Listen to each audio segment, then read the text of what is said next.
The Art of Worldly Wisdom, Baltasar Gracian. Have presence of mind. The child of a happy promptitude of spirit. Owing to this vivacity and wide awakeness, there is no fear of danger or mischance. Many reflect much, only to go wrong in the end. Others attain their aim without thinking of it beforehand. There are natures of antipersatis which work best in an emergency. They are like monsters who succeed in all they do offhand, but fail in aught they think over. A thing occurs to them at once or never. For them there is no court of appeal. Celerity wins applause because it proves remarkable capacity, subtlety of judgment, prudence in action. Slow and sure. Early enough if well. Quickly done can be quickly undone. To last an eternity requires an eternity of preparation. Only excellence counts, only achievement endures. Profound intelligence is the only foundation for immortality. Worth much, costs much. The precious metals are the heaviest. Adapt yourself to your company. There is no need to show your ability before everyone. Employ no more force than is necessary. Let there be no unnecessary expenditure either of knowledge or of power. The skillful falconer only flies enough birds to serve for the chase. If there is too much display today, there will be nothing to show tomorrow. Always have some novelty wherewith to dazzle. To show something fresh each day keeps expectation alive and conceals the limits of capacity. Finish off well. In the house of fortune, if you enter by the gate of pleasure, you must leave by that of sorrow, and vice versa. You ought therefore to think of the finish, and attach more importance to a graceful exit than to applause on entrance. 'Tis the common lot of the unlucky to have a very fortunate outset and a very tragic end. The important point is not the vulgar applause on entrance, that comes to nearly all, but the general feeling at exit. Few in life are felt to deserve an encore. Fortune rarely accompanies any one to the door. Warmly as she may welcome the coming, she speeds but coldly the parting guest. A sound judgment. Some are born wise, and with this natural advantage enter upon their studies with a moiety already mastered. With age and experience their reason ripens, and thus they attain a sound judgment. They abhor everything whimsical as leading prudence astray, especially in matters of state, where certainty is so necessary, owing to the importance of the affairs involved.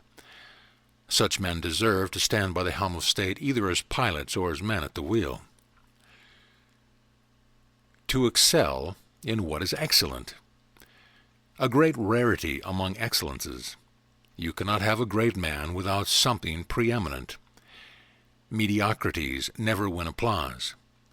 Eminence in some distinguished post distinguishes one from the vulgar mob and ranks us with the elect. To be distinguished in a small post is to be great in little. The more comfort, the less glory. The highest eminence in great affairs has the royal characteristic of exciting admiration and winning goodwill. Use good instruments. Some would have the subtlety of their wits proven by the meanness of their instruments. 'Tis a dangerous satisfaction and deserves a fatal punishment. The excellence of a minister never diminished the greatness of his lord. All the glory of exploits reverts to the principal actor, also all the blame. Fame only does business with principles. She does not say, this had good, that had bad servants, but this was a good artist, that a bad one.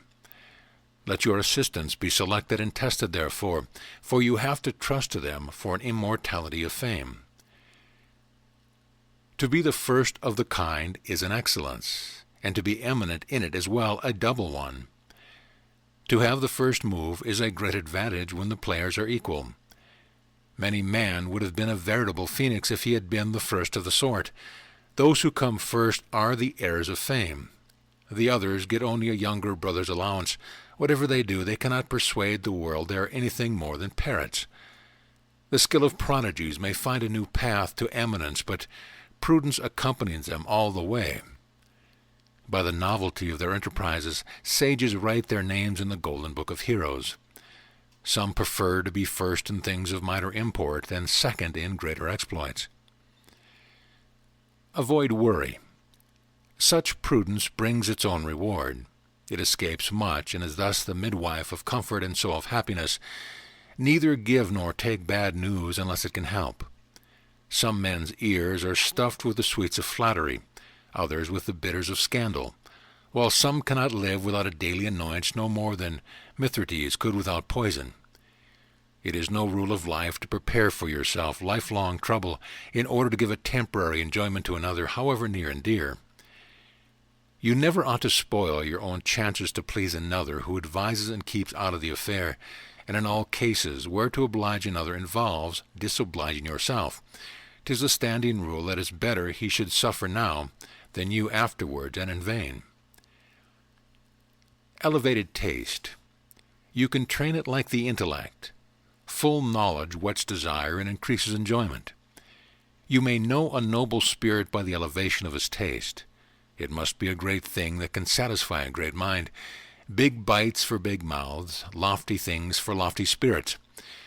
Before their judgment the bravest tremble, the most perfect lose confidence. Things of the first importance are few. Let appreciation be rare. Taste can be imparted by conversation. Great good luck to associate with the highest taste. But do not affect to be dissatisfied with everything. 'Tis the extreme of folly, and more odious if from affection than if from quixtery. Some would have God create another world and other ideals to satisfy their fantastic imagination.